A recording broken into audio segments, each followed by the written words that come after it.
Paz seja convosco. Sejam todos bem-vindos à nossa reunião ministerial. Vamos nos colocar em pé e vamos agradecer a Deus pela oportunidade de nós estarmos aqui. Oremos. Pai Todo-Poderoso, muito obrigado, Senhor amado, por mais esta reunião de ministério da nossa região eclesiástica 1003. Obrigado, Pai querido, pela vida de cada pastor titular presente. Obrigado pela vida dos pastores auxiliares. Obrigado, Pai querido, pela oportunidade de servirmos ao Senhor na Igreja do Evangelho Quadrangular. Que o Senhor possa estar prosperando grandemente o ministério de todos os seus filhos e suas filhas, em nome de Jesus. Amém e graças a Deus. Podemos assentar.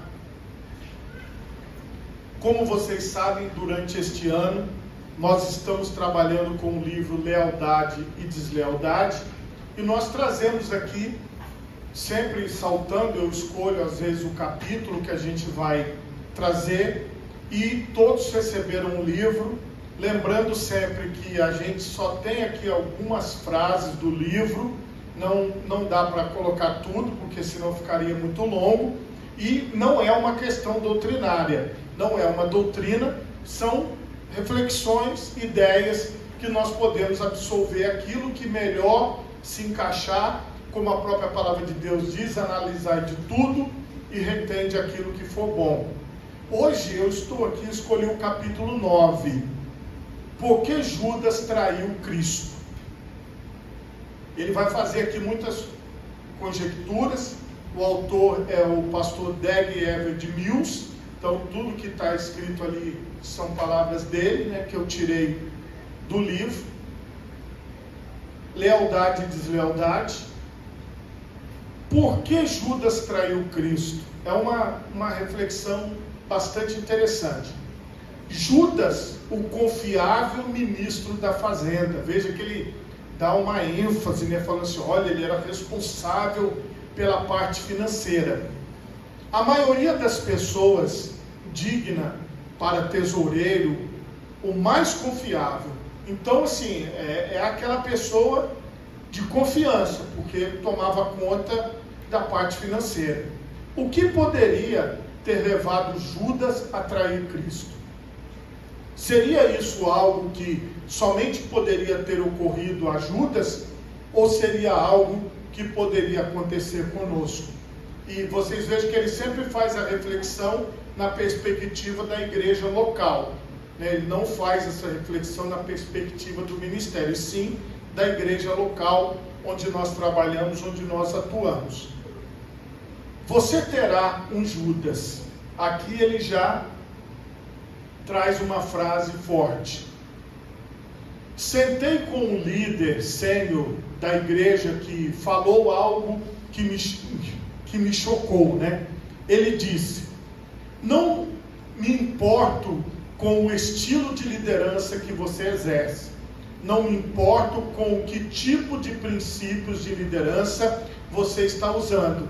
Ele continuou: você não é maior que Jesus. Se Jesus tinha um Judas, você também terá. Então, assim, lógico que a gente não gosta de falar sobre esses assuntos que o livro trata, porque são assuntos que acabam doendo, machucando, trazem lembranças de pessoas que, às vezes, nós como pastores investimos, trabalhamos, cuidamos, e depois aquela pessoa, de alguma forma, acaba nos traindo. Toda a igreja terá um Judas. Toda a igreja experimentará o flagelo de líderes traiçoeiros. Porque é mister que vem os escândalos, Mateus 18, 7b. Certamente haverá um Judas entre seus líderes de confiança. Infelizmente, a trajetória, a história acaba mostrando isso para todos nós, principalmente nós que lidamos com pessoas o tempo todo. Judas era estranho de fora. Veja essa reflexão. Todos os discípulos vieram da Galileia, mas Judas era de Quiriote. Judas era a exceção do time galileu. Ele era o estranho de fora da família Galileia. Quem é o de fora? Se você for o único sem instrução formal entre muitas pessoas formadas, o diabo virá até você muitas vezes e dirá que elas pensam que você é ignorante. Muitas pessoas desleais são vítimas da experiência de ser o estranho de fora, entre aspas, que ele coloca, que seria, dentro de um contexto, aquela pessoa que se diferencia dos demais dentro desse raciocínio que ele está desenvolvendo. 2. Judas ficou desapontado com o tipo de treinamento que ele estava recebendo. E isso aqui também me fez refletir bastante. Judas, o porteiro. E disse Jesus: mandai assentar os homens. João 6,10. Judas, o garçom. Os discípulos repartiram o alimento pelos que estavam assentados. João 6,11. Judas, o mensageiro. Enviou então Jesus 2 discípulos. Mateus 21, os enviou de 2 em 2, né? Judas, o lixeiro. Recolhei os pedaços que sobejaram. João 6,12. Então aqui nós vemos que ele faz essa colocação. Será que Judas não gostou do treinamento, não gostou do trabalho, não gostou daquilo que ele estava fazendo, por isso que ele traiu? 3. Judas provavelmente estava desapontado com as acomodações precárias que o escritório do ministério lhe dava. Mas o Filho do Homem não tem onde reclinar a cabeça. Lucas 9:58b. E estando ele em Betânia, assentado à mesa em casa de Simão, o leproso. Marcos 13:3. Então, será que esse foi o motivo? Veja que ele vai sempre colocando, conjecturando, para fazer a gente pensar no que pode ter levado Judas a trair Jesus. 4. Judas ficou desapontado com o transporte precário oferecido pelo escritório do ministério. Ele faz isso, né? Escreve essas coisas de uma forma irônica. Eis que o teu rei, Jesus, aí te vem humilde, assentado sobre uma jumenta. Mateus 21:5. Número 5. Talvez Judas não estivesse satisfeito com o tipo de comida que ele tinha de comer quando se tornou o ministro de tempo integral. E encheram 12 cestos de pedaços, que sobejaram aos que haviam comido. João 6,12 novamente. Aqui você vai desenvolver o seguinte raciocínio.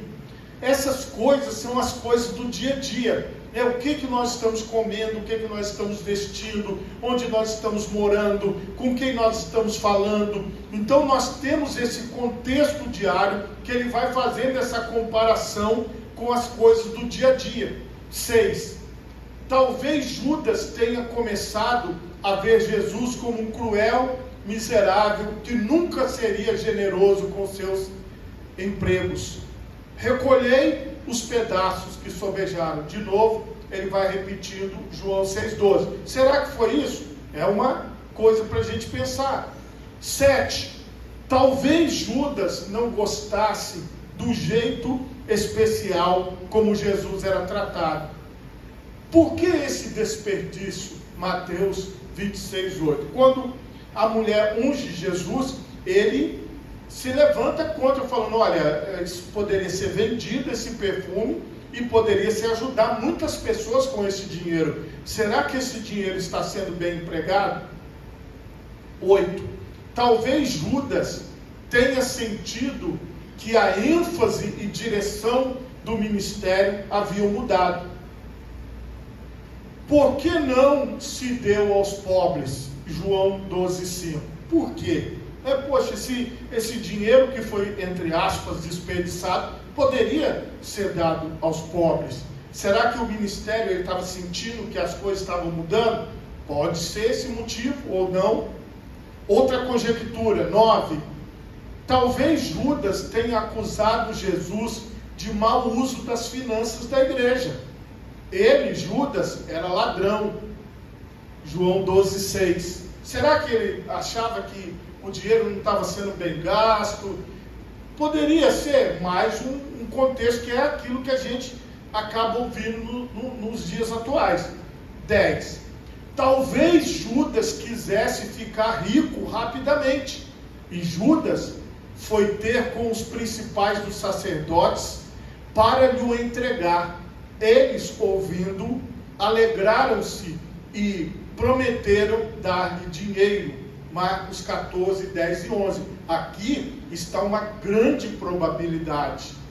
Será que ele pensou, vou entregar Jesus, vou trair Jesus e vou enriquecer? Porque se ele gostava tanto assim do dinheiro, pode ser que seja isso. É mais uma conjectura. 11. Talvez Judas tenha ficado familiarizado demais com Cristo. Tão logo você começar a ver seu homem de Deus como um simples homem, você não receberá mais dele. Pensamentos maus de traição entrarão em sua mente. Ministros não devem, portanto, permitir a si mesmos muita familiaridade. Até o meu próprio amigo íntimo, que fala lá em Salmos 41:9. A congregação tampouco deve querer ficar familiar demais aos seus ministros. Isso é importante para reduzir as tentações trazidas pela familiaridade. Veja que aqui ele está trabalhando um contexto que é bem amplo e tem muitos livros que tratam sobre isso e falam sobre isso. Inclusive, nesse tempo contemporâneo que nós estamos vivendo, muitas pessoas estão quebrando isso, até na forma de se vestir, na forma de se comportar, para que fique uma coisa mais natural, mais próxima das pessoas. Porém, aqui, será que foi esse o caso? Judas estava tão próximo de Jesus que por isso ele começou a ver ele como uma pessoa comum e aí o traiu? É uma questão. 12. Talvez Judas tenha percebido que Jesus descobrira que ele era um ladrão. Outra teoria forte. Alguns ministros lutam contra a autoridade por medo da disciplina pública para seus erros. Eles fingem que têm razões justificáveis para fazê-lo, mas debaixo da fachada há muitos crimes vergonhosos. Isso aqui também é uma outra teoria que pode ser analisada. Poxa, já pensou se Judas pensou nisso? Olha, Jesus já sabe o que eu estou fazendo, então antes que ele me entregue, eu vou fazer alguma coisa contra ele. Pode ser? Não sei. É mais uma teoria aqui do Dag Heward-Mills. 13. Talvez Judas tenha pensado que se Jesus fosse realmente morrer, ele perderia seu emprego, ele teria de garantir-se. É outra teoria que também pode ser pensada. E Judas foi ter com os principais dos sacerdotes para lhe o entregar. E eles, ouvindo, alegraram-se e prometeram dar-lhe dinheiro. Mesmo versículo. Então, agora por um outro ângulo. Será que Judas pensou assim, bom, já que ele vai morrer mesmo, então eu tenho que lucrar com isso? Pode ser mais uma teoria, porque Judas traiu Cristo. 14. Talvez Judas soubesse demais sobre muitas coisas. Ele sabia sobre as ofertas. Ele, Judas, tinha a bolsa, ou seja, ele coloca até entre parênteses como se fosse um livro caixa, ou hoje a conta bancária, e tirava o que ali se lançava. João 12,6. Não me exercito em grandes assuntos, nem em coisas muito elevadas para mim. Salmos 131:1. Então, o Dag Heward-Mills levanta mais uma teoria. Será que porque ele estava tão envolvido, ele traiu Jesus por isso? 15. Talvez ele tenha pensado que o poder e a unção sobre Jesus Cristo estivessem desaparecendo. porque ele falava sempre em morte. Também uma teoria que a gente pode trabalhar, né? E começou a ensinar-lhes que importava que o Filho do Homem padecesse e que fosse morto. Marcos 8,31. Infelizmente, Judas interpretou mal a fase e a mudança no ministério de Jesus. Então vocês vejam que ele coloca aqui 15 pontos que poderiam ser. Nós poderíamos colocar muitos outros pontos, colocar aqui muitas outras ideias, mas o fato que nós precisamos pensar é, alguma coisa levou Judas a trair Jesus. E sempre as pessoas vão encontrar motivos para trair a obra de Deus, para trair as pessoas que Deus levanta para realizar o ministério. Então nós não podemos ficar tristes ou pensar assim, ninguém vai me ajudar, ninguém vai estar do meu lado. Não, nós temos que pensar o seguinte: sabemos que pessoas poderão trair, mas nós não podemos parar de trabalhar por causa dessas pessoas, porque como vocês viram aqui, qualquer motivo é motivo para uma pessoa trair, porque a essência da traição já está naquela pessoa, e nós, como ministros de Deus, da palavra de Deus, temos que saber que isso pode acontecer e não nos deixar abalar por estas situações, porque infelizmente esse tipo de coisa pode acontecer. É claro que a gente não quer que aconteça e nem espera que aconteça, mas pode acontecer, como nós estamos vendo em todo o livro. Por favor, feche os seus olhos, coloque suas duas mãos na altura do seu coração e oremos.